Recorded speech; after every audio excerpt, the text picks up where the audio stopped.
Chakraborty is a journalist and editor. In a career spanning over 30 years, she has been the editor of India Today group magazines, Reader's Digest, Prevention and Women's Health, and worked at several other leading publications. At the start of her career, including the Times of India, Outlook, The Statesman, and The Sunday. Writing on cinema, gender, health, and environment. Apart from news reporting, she lives and works in New Delhi. So give her a round of applause, please. Next we have is Poulami Chatterjee Bose, who is an actor, theatre director, dancer, choreographer, and the artistic director for her theatre group Mukhomukhi.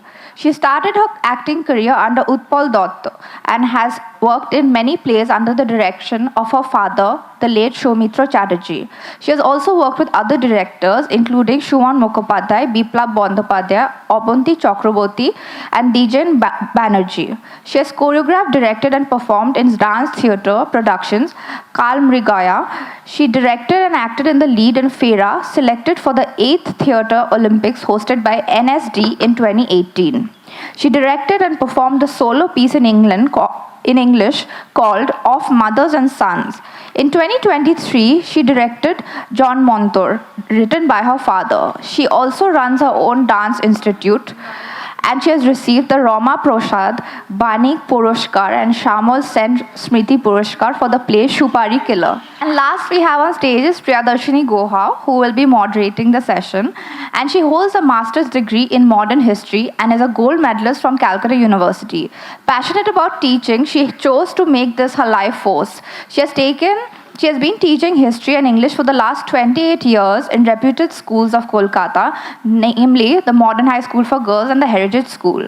She has conducted several workshops for students for training of teachers in using novel and creative approaches in the classroom. A trained Rabindra Sangeet singer, she has worked for several years in the reputed Bengali theatre group in Calcutta. She has directed several other winning productions and water ballets set to Tagorean themes. Presently the Vice President of Kolkata Centre of Creativity, she is carrying on her mission of marrying the arts with education.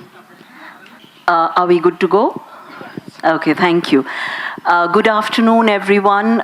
It doesn't seem like a winter afternoon, as we were telling each other that it's quite balmy and hot, but it couldn't be better than to have these two lovely ladies sitting next to me. And for the person whom we are here, I mean, I don't think the Lit Meet could have a better session than this one.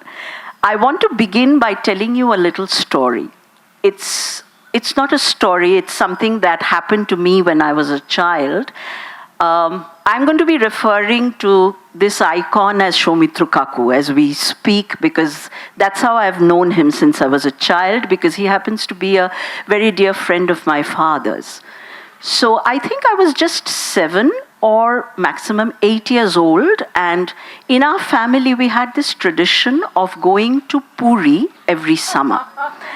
She knows where I'm headed. So, it was fixed in my father's head. We were going to take the Puri Express. We would land and we would go down, and it was the BNR hotel, and it couldn't be any other place where we stayed year after year after year. And there were 3 rooms upstairs, which were the 3 exclusive rooms that were there, and you were very lucky if you got one of those. So my father made it a point to always book in advance, and we were in the middle room, and in the evening, as I think after a leisurely BNR 4-course continental meal, you couldn't get them better, we stepped out in the evening, and there was some hustle and bustle in the next room that someone had come. So, okay, there were going to be neighbors in the next room, so wonderful. And then the person who stepped out, I remember my heart stopped beating, because this was Feluda in person, and Feluda of my childhood standing right there and looking at Baba and saying, "Are tui ekhane?" So that was possibly the most memorable summer holiday that I had as a child. And I want to close that story by telling you, so the next day, obviously, all of us went to the beach. And Miti Didi, I mean, she's a few years elder to me, but I think we were around the same age, so we were all at the beach. And I will never forget, I think very few of us have had this privilege of seeing Feluda doing a headstand on the sand in the beach before he went off for a swim. So that's the man we are going to discuss. I don't think I mean, anything that we say about him can be enough. All the labels that are there for Soumitra Kaku, I think all of us sitting here in the audience, and particularly a Kolkata audience, knows. I mean, a student of Bangla to begin with, his days in coffee house, his being discovered by Ray, but his, tremendous bonhomie with his friends for the publication of a literary magazine. We'll be going into all that in depth. Then, for him to have this tremendous legacy of Ray films, 17? 14. Okay, 14. And thereafter, his forays, I mean, before and after, I think his theatre we'll divide into two parts because of his interactions with Shishir Bhaduri on the one hand, and then later him coming into theatre on his own. So there's so much, his writing, his poetry, his painting. But the first question, Sanghamitra, I want to throw to you. What got you to want to write this book about Soumitra Kaku? I've been a born and bred Kolkata person, but I've been in exile for 30 years now, 32 to be exact. When you live in a city, your perspective is completely clouded by, the icons who we've grown up with. And Satyajit Ray and Soumitra Chatterjee are among them. But once you step out of the city, your perspective widens. And through these years, I had started realizing that some of our, the pillars of Bengali culture, people we thought were, sort of popular and respected all over India, were not, it isn't really the same. And then, closer to the writing of this book, I started speaking to a few people, and I realized that a national audience needed to be exposed to Soumitra Chatterjee. I personally felt, and a lot of people would agree, that he didn't really get his due. He was an icon in Bengal. He had a huge global renown, particularly among, cinephiles, fans of serious cinema globally. But, he didn't really, it was nearly not enough as, the national audience needed to be told about Soumitra Chatterjee, and the fact that he was not merely Satyajit Ray's favorite actor, the fact that he had contributions and rich contributions, deep contributions in so many different fields. So that was the first thing that I felt that there was a gap there. The other thing, of course, was my personal admiration for him. That definitely played a part. What I'm going to ask you, Mittal Didi, is that what made you decide to share Soumitra Kaku's writings, all his stuff with her and not anyone else? Hello. Yeah, the thing is, I remember Arunabho had called me, and I knew Arunabho from my Jadavpur days, and I had also read Arunabho's writings. So, very frankly, I had not met Sanghamitra then. But I thought that why not? And especially since it was going to be a book in English, I thought it would have, like Sanghamitra said, that it would have a very wide reach. Many more people would get to know the man behind his screen persona. So I thought I'd meet Sanghamitra once and see where it goes. And then when I met Sanghamitra, I was, I thought that no, she is the right person, because she struck me as a very sensitive person. And above all, she struck me as a very, she had compassion. and as the interactions increased with her, I realized that my initial observation of Sanghamitra was true, because I feel that a book can only be written on a person if the writer has compassion, if the writer is sensitive. And I'm sure, I haven't read the whole book, I've read portions, but I'm sure it's come out beautifully. And I'm glad I trusted Sanghamitra, because we've turned out to be friends now. And what I feel is, there was no other one who could have done justice to him. That's super. Thank you, Poulami. Your friendship has been really valuable for me. And I must tell you, people, that she's trusted me with Soumitra Babu's diaries and journals, from which my understanding of him has completely, it was dramatically, it made a difference. Because, I did have tinge of regret that I couldn't meet him personally and do long interviews, etc. But I think the distance that I've had with him has brought a little bit of, If I may elaborate on this point, because Sanghamitra had not met him, and I found in Sanghamitra there was an objectivity in her. So I trusted her that.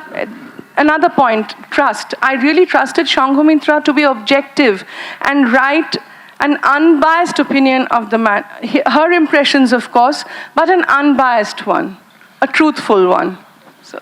That's very important, because I think for most of us in Kolkata and in Bengal, Soumitra Chatterjee is someone who is so close, and I think we all have this tendency of acquiring these people for ourselves, and then we all have these opinions which we form, some correct, some incorrect, whatever it might be. And I completely understand, because when I started reading the book, and I told Sanghamitra this over the phone also, that it was such comfortable reading, if I can put it that way, that, because when my mother, she's 79, and, she also has such fond memories of him. When I got the hard copy, she told me, Baba, eto mota boi ami ki kore porbo. So, but I was lucky, because it hadn't reached me, and I was reading the PDF. And the first thing I told her when I spoke to her on the phone was that it made for such easy reading. In fact, while I was at work, whenever I needed to take a break, I would sort of immediately go to the book and read 2 chapters. And it was so comforting. I have to tell you that. It was really so comforting. If we could go a little more into the book now, and, wanted to get your thoughts in. When you decided, it's very chronologically done in a way. So when you began writing, how did you, because obviously we know the Ray legacy and Soumitra Chatterjee, the film star, but there are so many other equally important parts of this man. So could you elaborate a little bit about your research and all your writing about his early days? And when I say early days, I'm talking about him in college, his work with his friends, and them bringing out the magazine. So if we could go there a little. It's going to be a very long answer, but we'll break it up. When I started out, my first set of readings were his prose collections, which was edited by Shomik Bandyopadhyay and Ranjan Mitro, who's not well and he couldn't be here. So, just a minute to say this about him. In fact, I found that Soumitra Babu's Bengali was beautiful, it was textured, and it was also sort of very easy flowing, full of anecdotes. Can I add about his handwriting here? Oh, please amazing. Say that.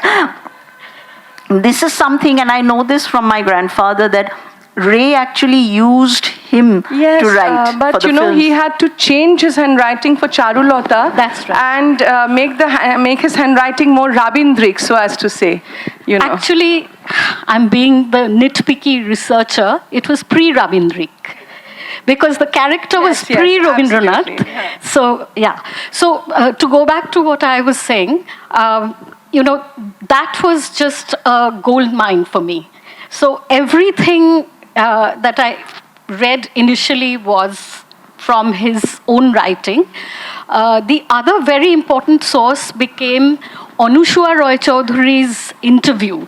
She had done an oral history project for Pune's National Film Archives. And it was an excellent set of questions. And I mean, she did an entire book out of that interview. And she had asked such thoughtful, intelligent questions and details that it was almost like I got to meet Soumitra Chatterjee. Yes, Anushua brought out the man, the human being that he was. And it is a remarkable book. Absolutely. And I met Anushua, and I must tell you this, and I'll come to that right after this. There were, of course, I reached out to film historians. I sort of dived into academic sources for Kolkata's history and for our cultural history and all of that, because you see, the book is called The World of Soumitra Chatterjee and His World. And I believed one of the things that, it links to your first question as well, is that I felt that it's very difficult to do something on Soumitra Chatterjee without sort of creating the context, because he is really a person in whom all the streams of Bengali culture, whether it is literature, poetry, arts, music, of course theatre and films and everything, they all meld and come together in him. So I've tried to create a little bit of the backdrop, and I hope that some of you who are able to read this book, I wanted Kolkata and the backdrop to be a character in the book. And he is also he's also very much a product of his times. Absolutely. At that point of time, Bengali society was changing. Indian society as a large was changing. When he was born before independence, and how there was a cultural revolution, there was a huge change. So that all impacted him and shaped him into the man that he was. Absolutely, absolutely. I mean, his earliest memories, some of which are contained in this book, from his Krishnanagar days, him jumping into the Jolungi River, doing dangerous things, which your grandmother Ashalata speaks about. Yes. So those things, as well as his early traumatic memories of the 1943 famine. I think that was something, he was shaken by it, because there's a part in the book where we find him speak about this emaciated man who had taken shelter in the house next door. Yes. And he would actually sort of steal away his rotis, and when no one was looking, he would step out and give him some food. But one day he couldn't do it at night because the people at home were vigilant, and in the morning he went and found that man dead. And this was 1943, he was less than 10. Less than 10, and this sort of stayed with him for the rest of his life, because we did a play called Tritiyo Anka Oteb, where he mentions this. He mentions this incident and how that shaped him as a person. And while growing up, whenever we would fuss over food, at the dinner table or anywhere else, he would always tell us that I have seen people die because they didn't get anything to eat. That really shaped him as a person. And also the Calcutta riots. Absolutely. Yes. There was an episode which he describes where he, there's a shawl repairing place. We used to have these shawl repairing stores in the old days, which belonged to a Muslim gentleman. And one of his employees had actually taken shelter in the room, in probably some kind of basement or small room there.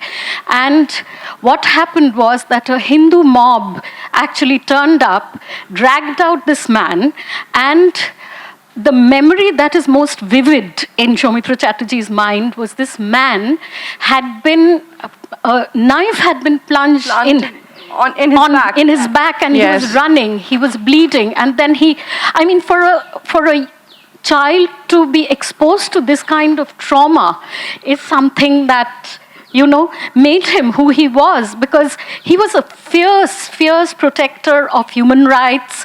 He was fiercely he spoke up whenever there was any sort of communal, not just human rights as at large, but also, he was a firm believer in giving personal space, number one, and number two, he was really saddened by when Gauri Lankesh was killed, when all these incidents were happening.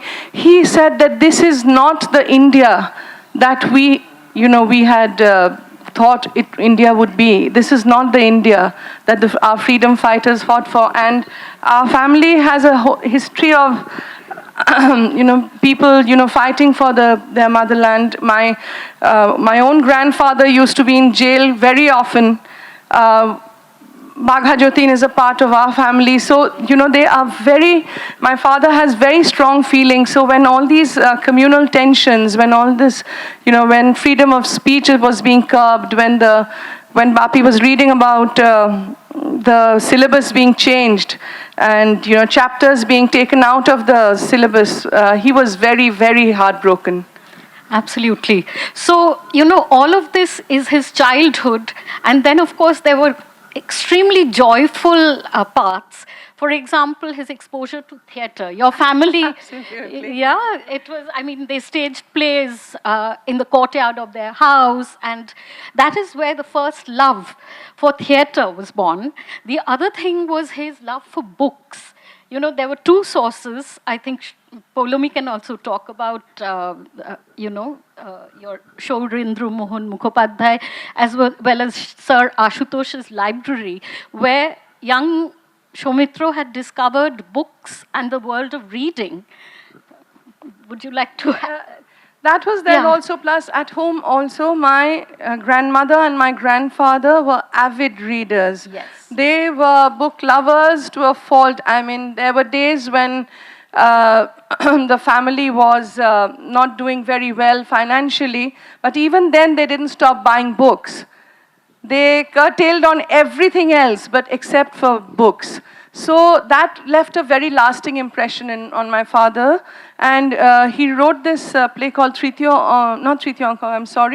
Protidino Tabogatha, and where he mentions that even on days when we had just, we had very simple food at home, but the books were always coming in, and they used to sit every evening and read out poetry, read out prose, and so literature was a huge part in his life. Yes, absolutely. And while I sort of followed him around, I almost got, when he came to college, I almost had a street view of College Street. And College Street was really like the epicenter of arts and culture. And of course, there was Coffee House, where all the artists and they met and furiously debated the issues of the day. So all of that was also shaping him very much. And I have to say, most of us, it spoke to me, and I'm sure it'll speak to many of you, because I grew up in the 70s and 80s, and it was very similar in our context also.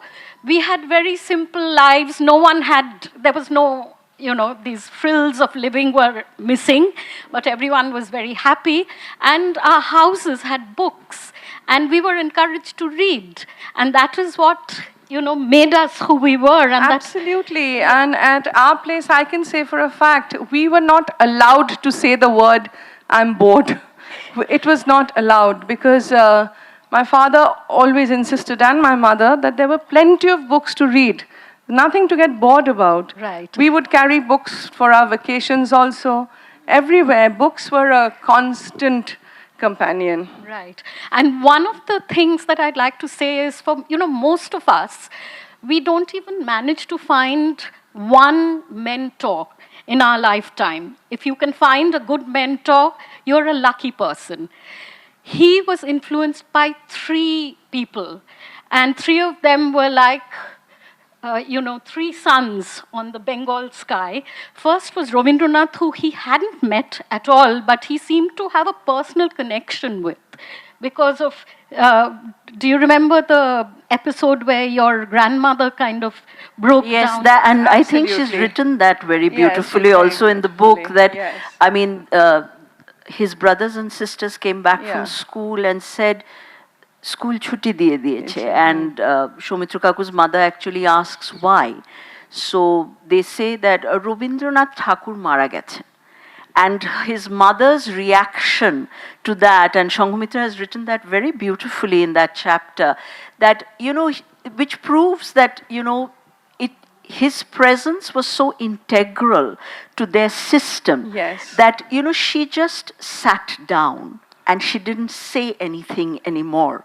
And Soumitra Kaku writes this, that possibly then he realized যে রবীন্দ্রনাথ ঠাকুর বলেও আমার মার জীবনে আরেকজন ঠাকুর ছিল it's also because when my grandmother couldn't sing, so she would recite poems from Rabindranath Tagore and try to get her children to sleep, and instead of a bedtime lullaby it was always Rabindranath Tagore's poetry.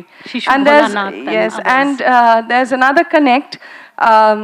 My father's family is originally from Kushtia in Bangladesh, Koyagram, and his grandfather's father used to be a naib in Rabindranath Tagore's Sherista. So there is that connect also. Ramsundar Chattopadhyay.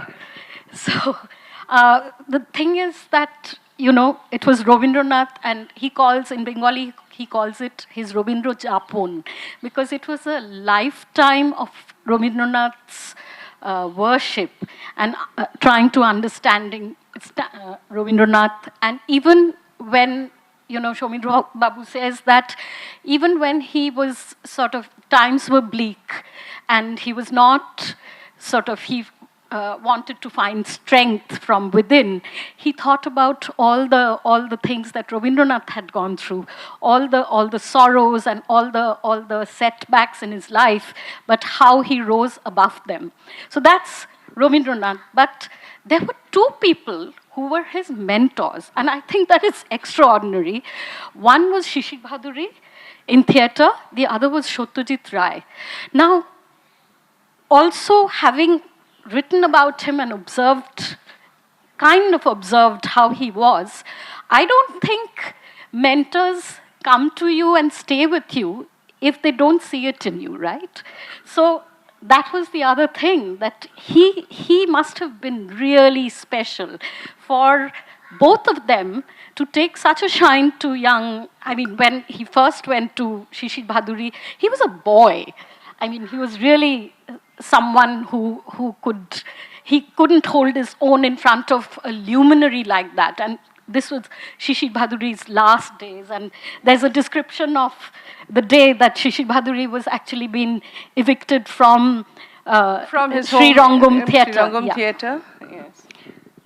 In fact, that's another very interesting part in Sanghamitra's book about Soumitra Kaku's encounter with Shishir Bhaduri, and also, the impact that Shishir Bhaduri left on him, because he, I think they went into the green room and asked him, "Aaj ki apnar tale shesh din," and he actually says, "Why? I mean, it's never going to be the last day."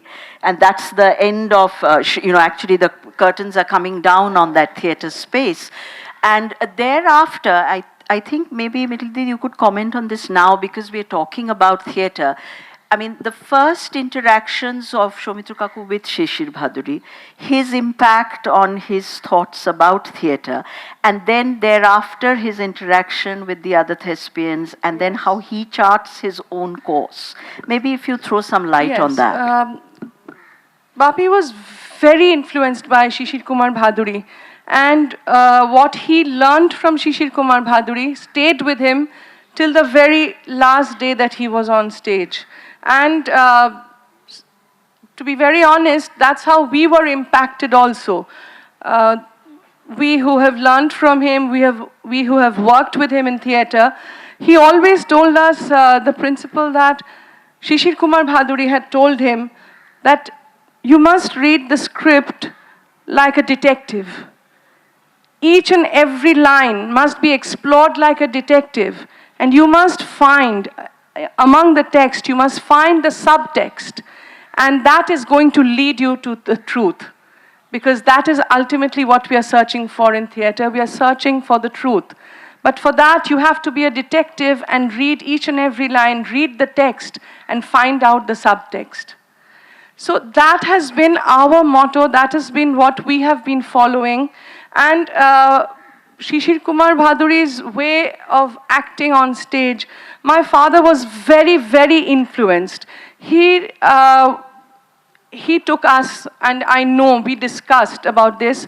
We discussed about every other luminary who was acting. We watched Sanghamitra, we watched Utpal Dotto, we watched whoever. He would take us for each and every show that was happening in Calcutta. We've been to Rama Prasad Bonik's shows so many times, where your father has acted in so many of his plays.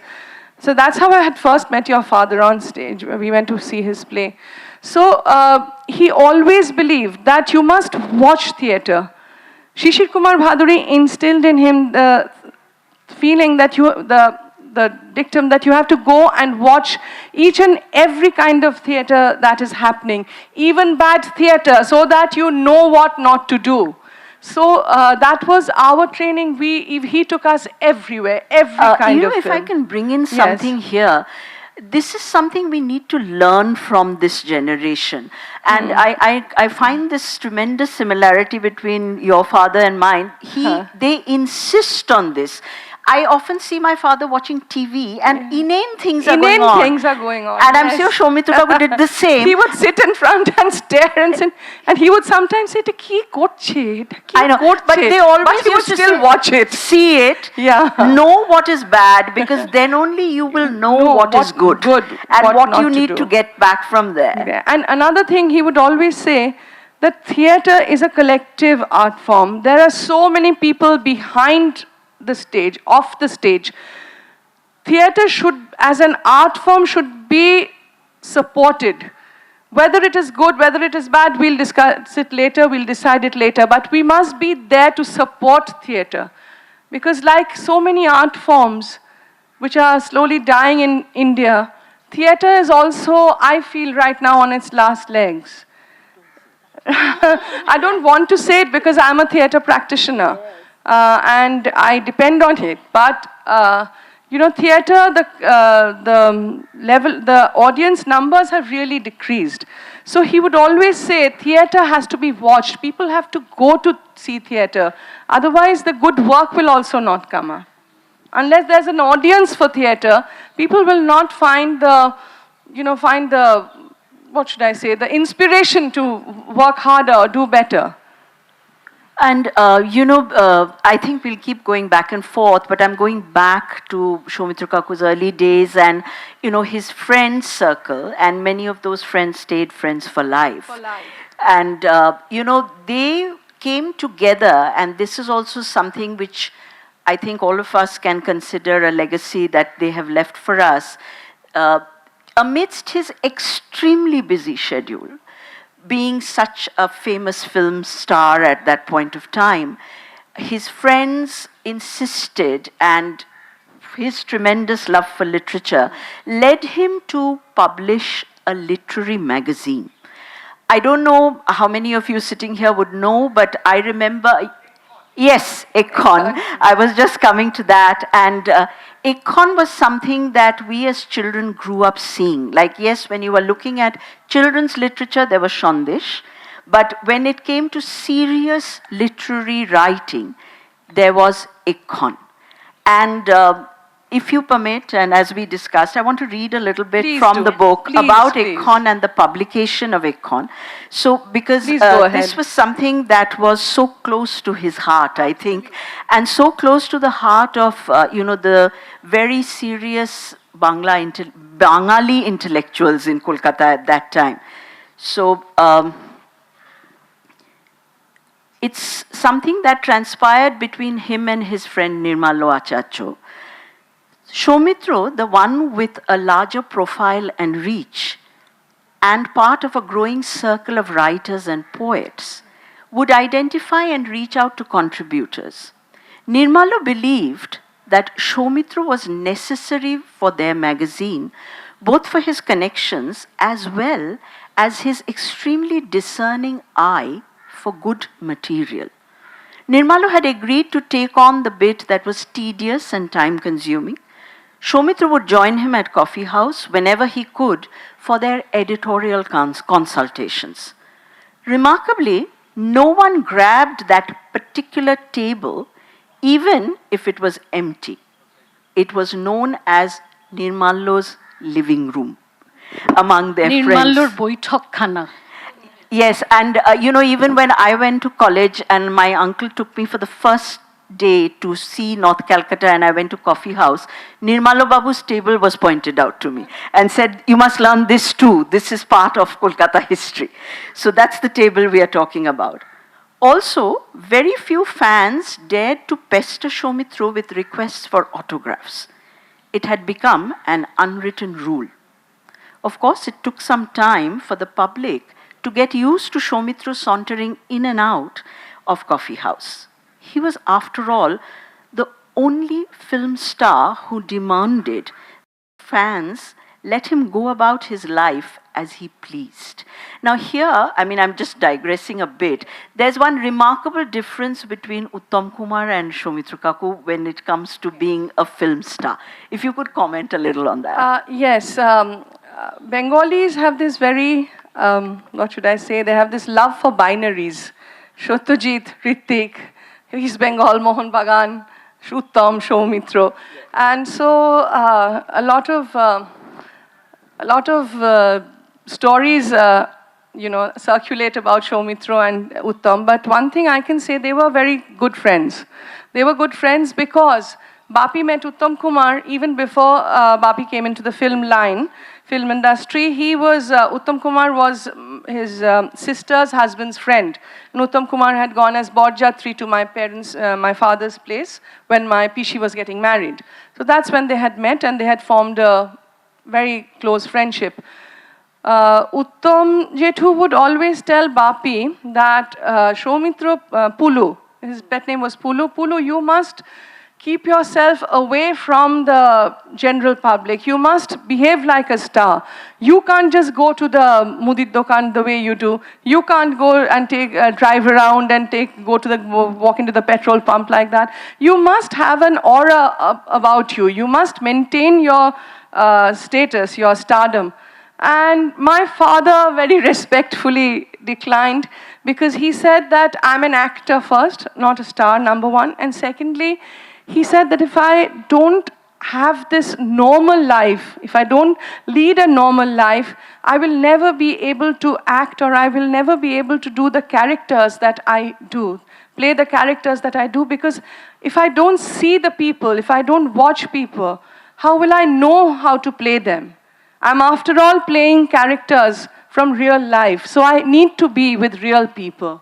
So that was a point of dissent amongst them, but otherwise they were very close friends. And my mom was a huge Uttam Kumar fan. Yeah, because she would say, "Ar kar erom bhubon bholano hashi ache," and all that. And my father, just to irritate my mother, would say, "Why? I have such a beautiful smile." And my mother said, "Oh, you must just shut up. You don't even come close." So that's what there was, otherwise there was no, but in this case, there were definitely two different points of view. And I remember there was this interview of Soumitra Kaku's, it's just come back to me on TV, where he said this amazing story about Uttam Kumar coming to your house and calling him and saying, this was early in the morning, come down immediately, we have to go and find Torun. and wake him up. The morning walk story, because you know both Soumitra Kaku and Uttam Kumar were very conscious about their physical fitness and health, and Tarun Kumar was just the opposite. So I remember, and you know, Soumitra Kaku in his inimitable style narrated that story where he said that we have to go, you have to come with me right now. We have to, you are the only one who can go and wake him up, and we will take him for the morning walk. So apparently that lasted 3.5 days, and the next round, the 3.5 and the failure thereafter, Soumitra Kaku and Uttam Kumar were walking, and Tarun Kumar was fast asleep, snoring in the car. So, I suppose that was visible on screen. You bet. But I just want to say this, a little anecdote, a small one about Uttam Kumar. He was such a warm, genuine person. I must say this because not many people know. This was at the beginning of my father's career when he first bought a car. I think the number was 4149. Yeah. You know, they had gone for a drink to, it was Great Eastern Hotel. Yes, I remember. Great Eastern Hotel. That was their secret watering hole. Nobody knew. Nobody All knew. the fans were they would go fighting. There. Yeah, they would go for a drink to celebrate my father's first car. So my father had one too many, and when they were going back, he was going to drive back, and Uttam Kumar insisted that no, don't drive the car. I'm going to drop you back home, and I'll have my driver come and pick up the car tomorrow and deliver it to your place. But my father, you know, during his youth, he was a headstrong person, and he said, no, I'm going to drive back. Nothing happened. You know, the way usually young people do. So he was driving back, and after a point of time, he noticed Uttam Jethu was following him in the car, and they came all the way from Great Eastern to Monohar Pukur Road, where they used to live at that point of time. And Uttam Kumar came all the way to our front door. He saw to it my father reached safely. My father went upstairs, and then he went back home. You know, this graciousness, this, what should I say, this kindred spirit, you know. I don't called think him the big brother from Bengali cinema. Yeah. You know, Boro Dada, who's absolutely, who's you know, kind, magnanimous. You don't get this kind of thing nowadays. It's so competitive. It is so, it's so cutthroat nowadays. But this kind of, you know, exemplified all that was so beautiful about the industry then. And maybe we could just bring this in because that's also an iconic film, Jinder Bondi, where both of them were in it together in this Tapan Sinha classic. And I remember, I mean, reading about this, and you've put it very beautifully in the book as well, that, you know, Soumitra Chatterjee was chosen to play Mayur Bahan and to cut through all kinds of, you know, the hero as he was in so many films before that. And Tapan Sinha encouraged him to do all that. And it was a bit of a risk. It was a huge risk. It was his 7th film, but he was playing a negative role. So that's really a risk in an actor's career. I think that's also something that most actors wouldn't take. No. But Bapi, the actor, was always keen on taking risks. He always wanted to explore himself. He always wanted to push the boundaries. He always wanted to. It is there in his choice of roles. He's played Ekti Jibon. He's played Koni. He's played, in Shongshar Shimante, he's played Oghor Chor. You know, he has played Debu Pandit in Ganadevata. Sorry, I'll interrupt here. That Oghor role actually went to Uttam Kumar first, okay? And it required a kind of makeup where he had very sort of basic hair and lots of layers of makeup, etc. And Uttam had said no to it because he was a star and he never had the confidence. There was a little bit of a bad experience he had with a film where actually Puratan Bhritto, Rai Charan, he had played Rai Charan and it hadn't gone down very well with the audiences. So after that, he never took that risk. However, our protagonist, Poulami's father. He was very keen on doing different kinds of roles because till his last day he maintained he was an actor. and he always wanted to break the, the traditional, so as to say, the traditional myths that surrounded a star in Bengal. He said, I don't believe in that. He was fearless, I can tell you. Yes. That is what I remember sensed. this, Koni is also such a classic. What a classic. What a classic. And Soumitra Kaku playing this role, and my father also acted in the film. So they used to have a lot of the shootings at Anderson Club. Yeah. And, where, they would do the laps and all that. And I remember Baba still says that, Soumitra Kaku was so committed to that role.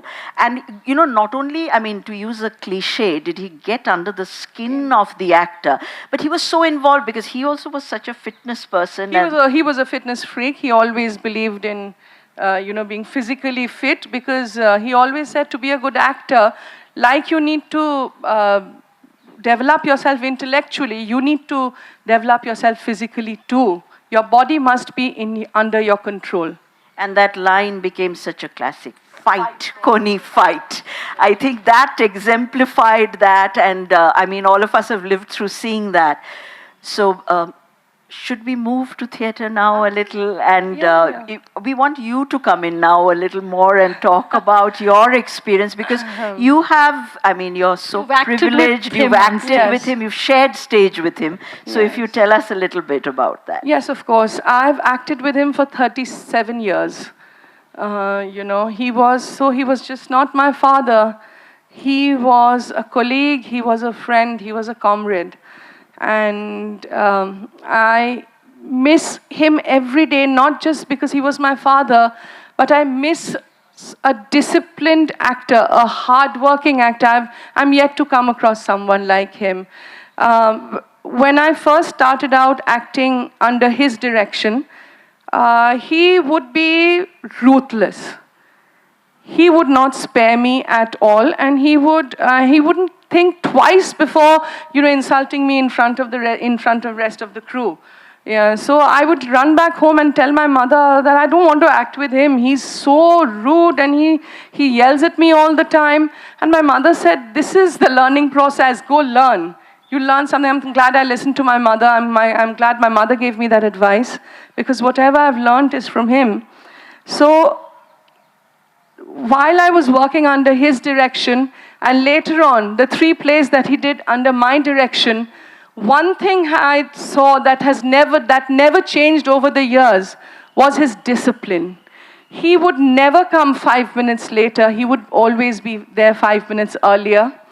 He would never, while the play was going on, I have never seen him sit in the green room and chat with anyone. He would be right next to the wings, watching what was going on. Whenever he first entered the auditorium, the first thing that he did was he would go to the stage and see everything, take care of his props, take care of his costume, and then would come and sit. We would go, it was sometimes embarrassing for the rest of us, because we would just saunter in, maybe 5 minutes, 10 minutes later, and he'd be sitting there waiting for us.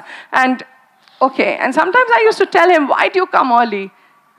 He would just smile, But I realized now that he's not there, I also have started going 5 minutes early. I guess it's instilled in me now. And he always, I've learned, that discipline, to see what the other actors are doing. He would never put anyone down. When he was directing, he would always say, "Na, eta hocche na, do it this way. No, I don't." And he was a perfectionist. He was a perfectionist. Till he got what he wanted, he would not give up. I'll give you an example. We were doing a play called Arohan. It was adapted from Lillian Hellman's The Little Foxes. And I was doing this role of a closet alcoholic, which I just could not sink my teeth into. I was just not getting the feel of the play. And everybody was rehearsing well, and I was just sitting there, and I was saying my lines in the worst possible manner. After a point of time, I told my father, "Just let me go. I don't think I'll be able to do this play. I'll bring the whole production down." He said, "No, this is a challenge. This is my challenge as well. I'm the director. I want you to work harder, feel harder, and do it." And finally, when I did it, he would stand next to the wings and tell everyone who was going around, have you seen my daughter? Have you seen how she's acting? So, but he had more faith in me than I had in myself. He had more faith in himself as a director than I had in him. But he was a perfectionist, and another thing was that, when he came to act under my direction, let me tell you, he never interfered. He would just sit back and watch. Maybe I was doing something wrong. But he gave me the space for me to do that mistake, because he knew I would learn from that mistake. I mean, it takes a huge heart, it takes a great intellect to realize that I need to learn. I need to learn from my mistake. He could have easily intervened and said, oh, please don't do it this way, do it the other way. But he didn't. He just sat back. He came there as an actor, he did his part and went off home and left me to deal with that whole production.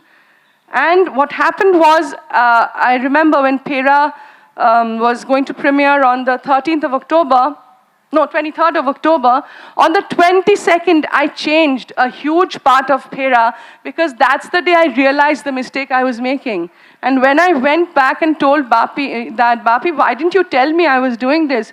Bapi said, I wanted you to find out. I wanted you to realize. So I said that, and what if I hadn't realized, what if the people had said that it's a lousy production? Bapi said, you would have learned from that too.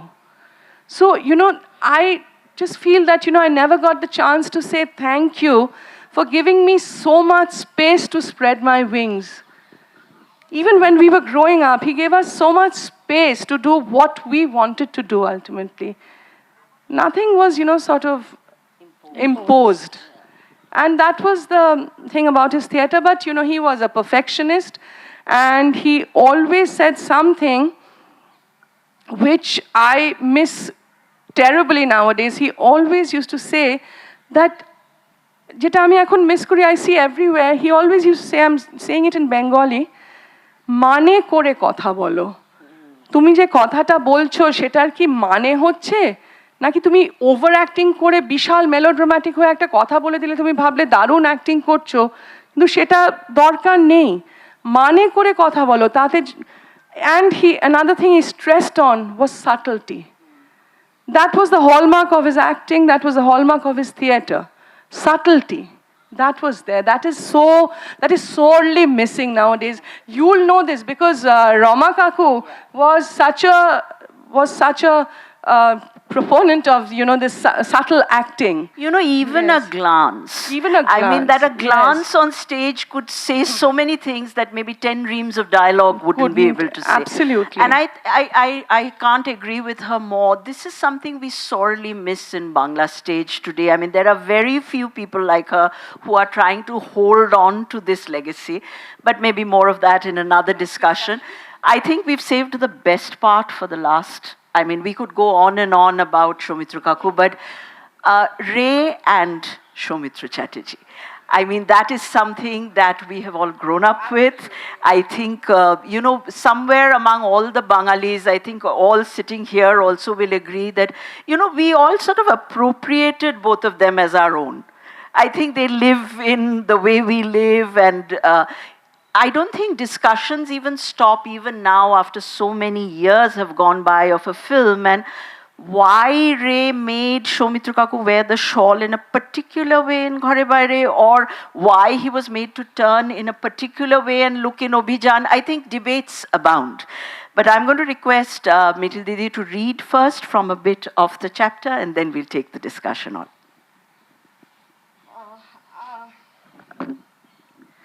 This is, I don't want to read the whole chapter, so I'll just read from the middle.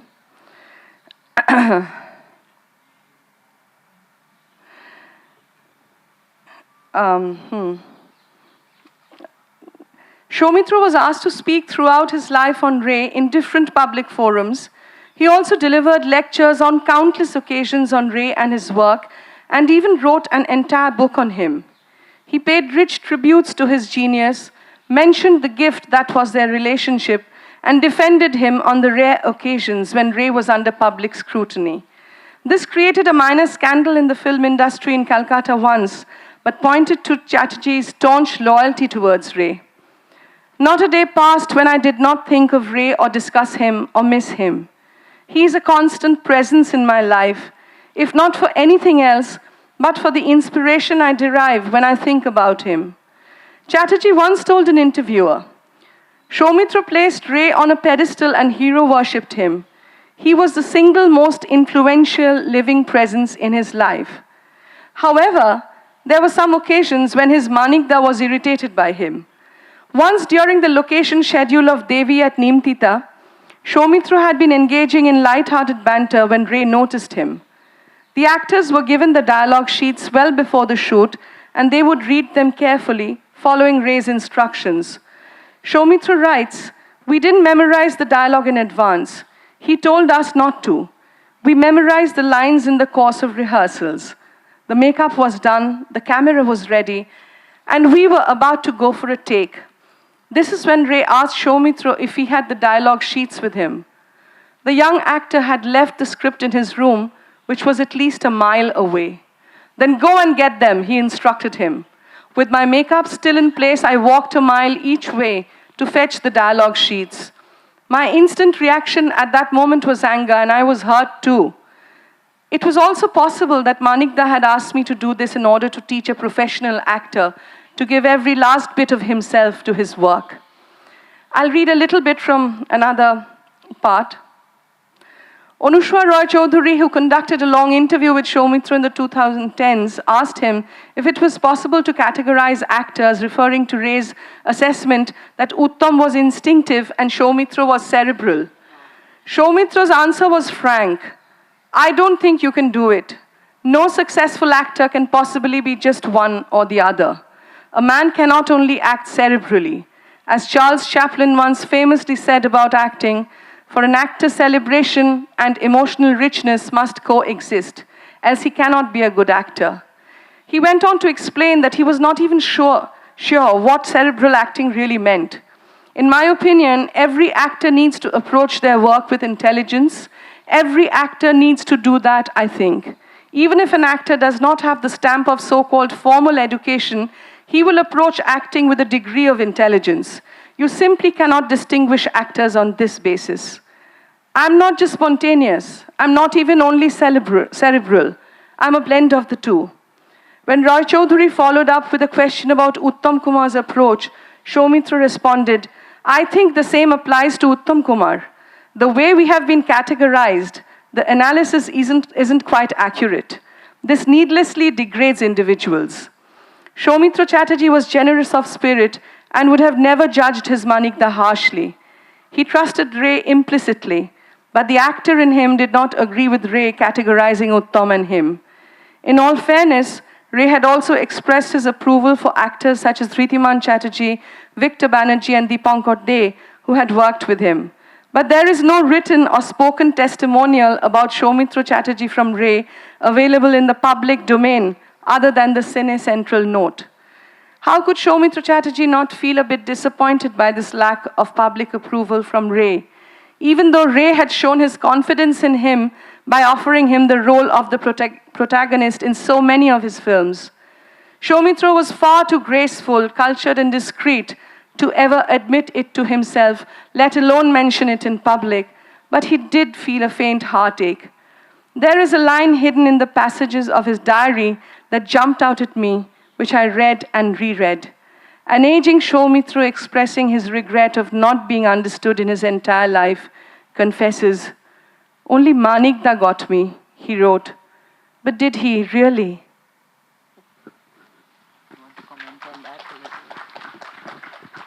She wants me to comment on this. I thought about it many, many times before actually, floating it out into the world. Because, these are icons. These are both are people who, and I mean, this is the kind of thing that I had in mind when I was telling you that she had shared with me his journals, and I spotted this, and it was my responsibility to figure out what to do with this. but I've given it to you. Given it very beautifully, I think. I want to say something.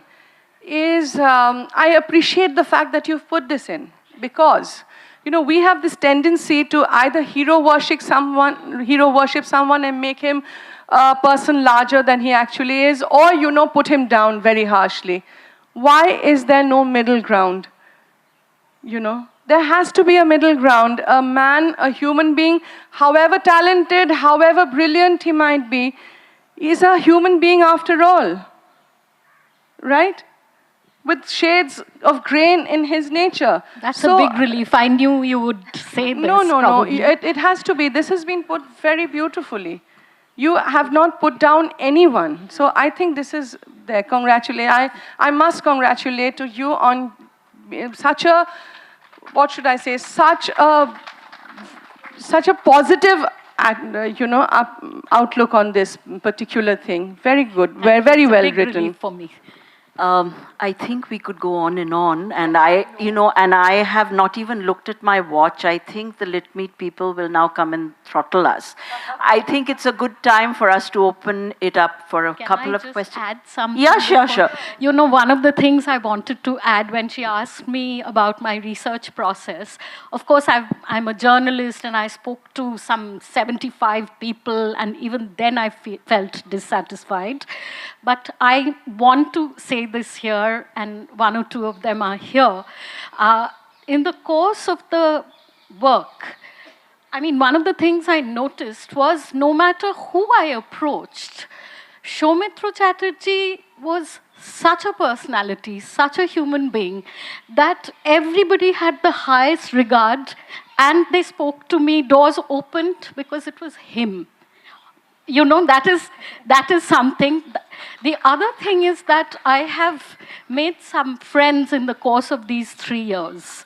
And one of them is sitting here, Anindoda, who helped me immensely. He's a sarod player and he's well known among some of you.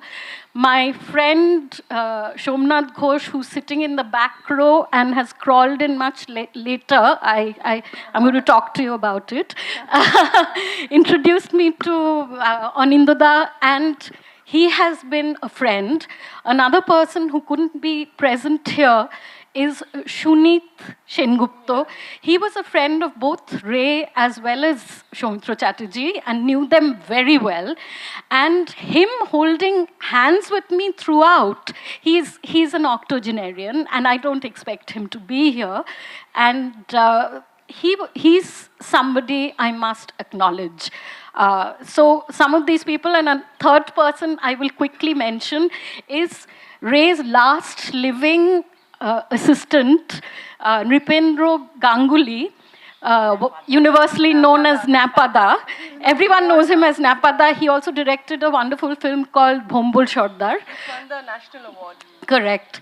He was 93 when I met him, and Devkumar Mitra, who's amongst us here, Debuda took me to Napada, and I was able to speak to him, and soon afterwards we lost him.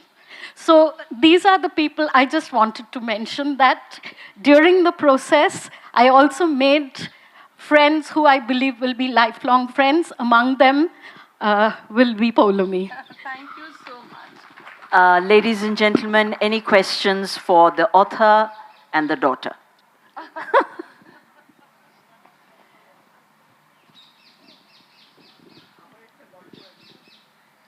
Yes, please go ahead. Hi, thank you. Wonderful session. Thank you so much for the lovely afternoon. My question is for everyone, but more towards Sanghamitra, because the art and the artist are two binaries that always bewilder you and make you awkward at the same time. Were there any moments of vulnerabilities that you faced? Were you somehow not, were there unpleasant moments discovering the man behind the legend, Soumitra Chatterjee, while you were investigating the entire human being out there? I'm glad you asked me this question. See, when I approached this, Soumitra Chatterjee was this actor and intellectual and an icon for me. So, and I had been telling myself as a journalist, I I have met lots of people who are, who have left very good work behind.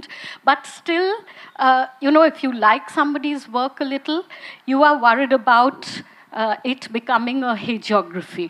So I had to tell myself that I must be careful.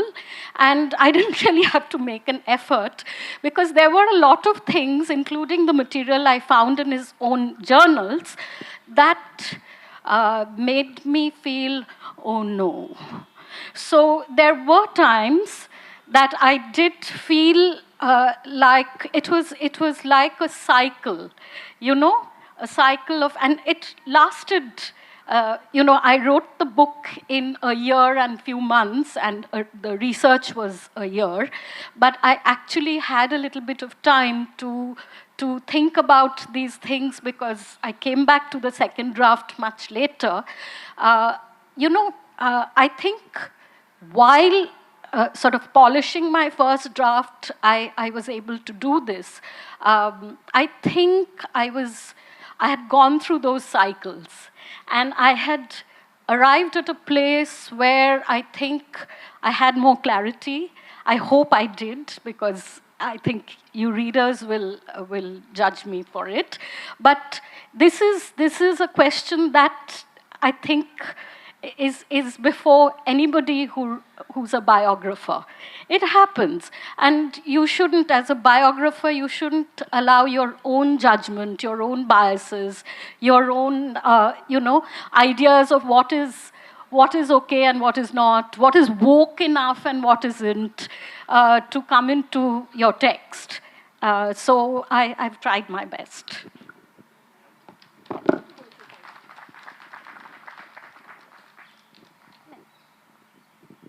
আমি একটা ছোট্ট incident বলতে চাই। পৌলমি আমার student ছিল modern high স্কুলে। তো আমাদের যিনি প্রিন্সিপাল ছিলেন Mrs Wilson G rose, she was very conscious যে মেয়েদের সেফটির জন্য। সো 3:30 তখন স্কুল বন্ধ হতো, মেয়েরা মারা আর মা মাসি আয়া তারা গেটের ভেতরে থাকবে। এনি বয়, মানে এভরিবডি ইজ বয়, সব আউটসাইড। সো সৌমিত্রবাবু তখন হাইট অফ হিজ ক্যারিয়ার সব সার্ভেন্টসদের সঙ্গে, ড্রাইভার্সদের সঙ্গে দাঁড়িয়ে থাকতেন তার আদরের মিতিলের জন্য, আর প্রতি জন্মদিনে মিতিলকে একটা কবিতা লিখতেন। আমার সৌভাগ্য হয়েছে সেই কবিতা পড়ার। Thank you. Any other questions, anyone?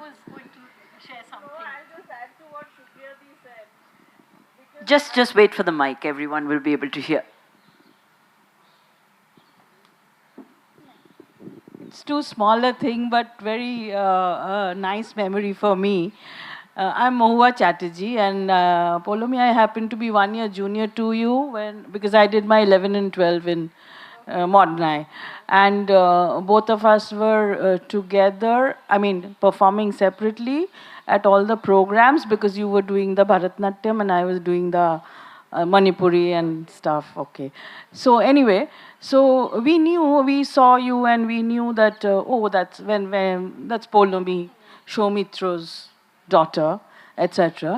But the pleasantly surprising part was what Shupriyadi was talking about. So we were like crazy Soumitra fans at that time, obviously.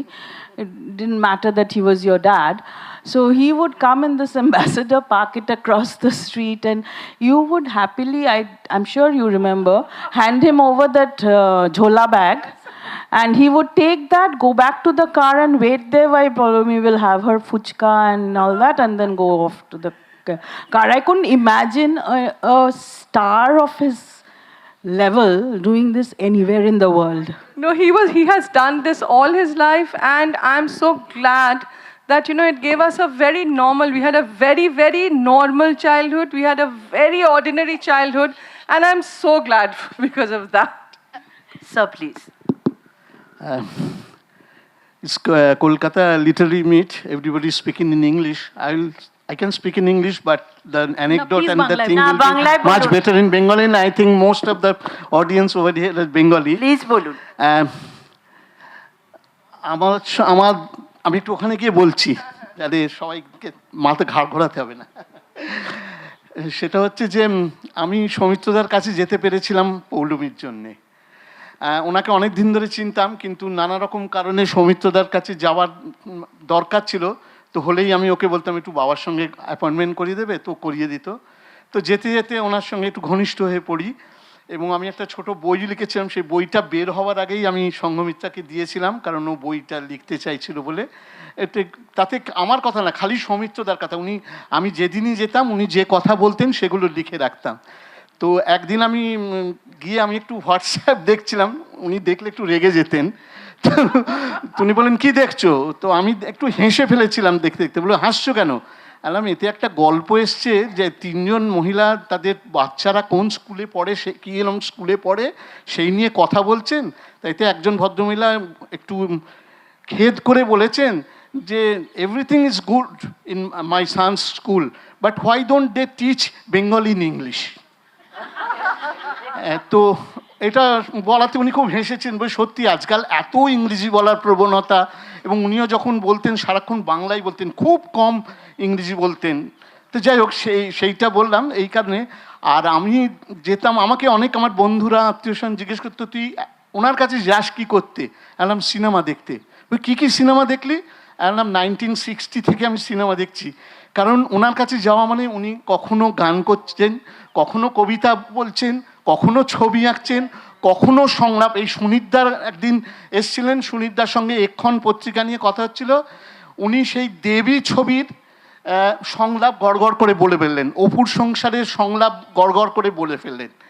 আরেকটা জিনিস, উনি এত সিনসিয়ার এত ছিলেন, মানে সে তো ভাষায় বলা যাবে না। আমি ওনার সঙ্গে 3টে ছবিতে অভিনয় করেছি, তার ভেতর 2টোতে স্ক্রিন শেয়ার করেছিলাম। তার শেষটা হচ্ছে নাসিরুদ্দিন শাহর সঙ্গে হোলি কনস্পিরেসি বলে একটা ছবিতে। যখন সৌমিত্রদাকে ফ্লোরে, আমার দায়িত্ব ছিল ওনাকে বাড়ি থেকে তুলে রোজ শুটিং স্পটে নিয়ে যাওয়া, আর বাড়ি ফেরত দেওয়া, এবং ফ্লোরে নিয়ে যাওয়া। ফ্লোরে যখন নিয়ে গেলাম, নাসিরুদ্দিন শাহ বসেছিলেন উঠে দাঁড়িয়ে। উনি বোধহয় এরম করেন না, কিন্তু করেছিলেন সেদিন, হাঁটু ছুঁয়েছেন আর বলেছিলেন যে আমার অভিনয় জগতে আসা কিন্তু আপনাকে দেখে এবং আপনার অভিনয় দেখে। হ্যাঁ, মানে এর থেকে বড়, আমি বলছি আমার গায়ে কাঁটা দিচ্ছে যে এর থেকে বড় তো। কিন্তু সৌমিত্রদার তো মানে জানেন খুব মানে বিনয়ী ছিলেন। তখন বলছেন I am a very weak actor in front of you. হ্যাঁ, তো উনি সেই নিয়ে মানে খুব এই হলো, কিন্তু মানে এই কথাটা উনি বলেছেন, তার থেকে বোঝা যায় যে উনি কত বড় অভিনেতা ছিলেন। আর প্রচুর গল্প আছে, সে তো ওরা বলেছে, হ্যাঁ শেষ হবে না। ফলে এই বইটা আপনারা পড়বেন, ও সঙ্ঘমিত্রা প্রচণ্ড খেটে লিখেছে বইটা। Thank you.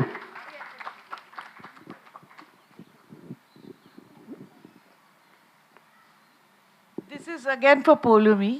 Supriyadi talked about Soumitra Chatterjee waiting for you outside the school gates. I must have been about 10 or 11 then. We had just come to Kolkata from a small town. I'm speaking in English because I have some friends here who don't understand Bengali. So just come from a small town, and garden reach thaktam, BNR. Yes. Your mother used to go to practice. We had an indoor court. And that was when I saw this completely smashing looking man. But you know, I have to tell you something here. In the book, you have to read this. I mean, there's this long portion where Soumitra Kaku actually was always told he was very bad looking in the family. You have to read that. And he would wait till she finished playing. Takon Dipu Ghosh and people used to play. Yes, my mother used to practice there. Yes, he used to practice. Actually, her mother was a bigger star before Soumitra Kaku became a star. She was, huh? And so he would wait patiently till the practice got over, and then he would take her home. Yes. I wanted to add that. This is also, that shows the kind of person, in the sense, when you separate the art from the artist, like he said, that he, on one hand, he was an artist. He was an actor, he was a poet, he was a dramatist, so many things. On the other hand, he was an out-and-out family man, who would love to spend time with his family and do all kinds of chores around the house. He would, take my mother, drop her, pick her up, take me to school, you know, make my breakfast, you know, so that was so, you know, it was very reassuring for us as his family, you know, to have him, you know, get so much of his time.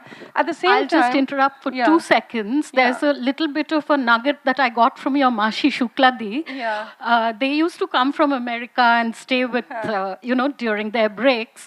Soumitra Babu moshari taniye diten. You know, this is also a very Bengali thing. You know, we use mosquito nets. He was a middle-class, Mofosshali Bangali for throughout his life. He didn't come out of that thing. But at the same time, he was an international artist. So these two things, very contradictory maybe, but were there in him. But makes us love him more. More, yes. And just to conclude, I have to wrap with this. There are many parts of the icon we haven't touched at all. And that's for you to discover when you read the book. But I remember this, and possibly those people who, in Kolkata who have been privileged to be part of any adda, where Soumitra Kaku has held court, they have been gifted a lifetime of knowledge and more. I have to tell you this, because I remember when I was a child, he just told Baba, "Ekta bottle brandy ragbi, ar kichu lagbe na." And the adda would carry on into the wee hours of the night, and how much knowledge you gained from one of those addas. He would sing, he would narrate anecdotes. I don't think any book or any literature can ever teach us that. So that's the intellectual we are talking about. I mean, any name you give to this man is not enough. And thank you so much, Sanghamitra, for making this happen for not only Bangalis, but the world over. Thank you and so much. thank you, the Kolkata Literary Meet, for having us over for this afternoon. Thank you, Malvika Banerjee and team, for making such sessions happen every year. May you continue to go from strength to strength. And thank you, Priyadarshinee, for moderating this session so well. You brought out so many aspects, and nobody else could have done it except you, Babu. No one else. Thank you. Thank you, Malavika. Thank you, Kolkata Literary Meet. Thank you. I love this love fest. Thank you.